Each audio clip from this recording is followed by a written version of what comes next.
I was really interested to look at the reviews that were filtered and the reviews that weren't filtered, because it just seemed like a really interesting comparison to me to see which reviews were getting prioritized over the ones that were being filtered. And the discrepancy was quite staggering. I think the first thing I found was in the content guidelines. They lay out all of these bullet points for how you're supposed to be on Yelp. So colourful language and imagery is fine, but there's no need for threats, harassment, lewdness, hate speech, or other displays of bigotry. That's great. That's exactly what I want to hear. If everyone is forced to have this review page, I don't want to read things that are bigoted or hate speech.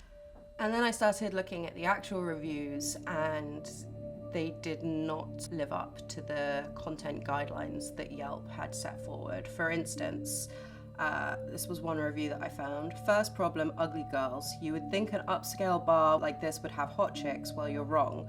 Overweight girls, no makeup on, butter faces, you name it. On the plus side, I've had a couple of one-night stands from this place. On the downside, they were both really ugly and I could barely perform.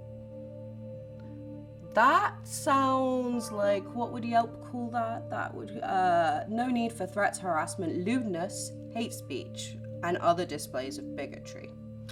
Well, then the next day after this guy wrote the review, so I'm thinking, maybe someone from Yelp hasn't seen this, maybe this is just one that slipped through the net.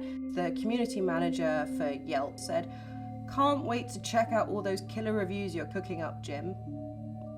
No, that's not really a review. Saying that you walk into a bar and it's full of ugly chicks who won't sleep with you is really not, it's not really a review of the establishment. I'm not sure what it is.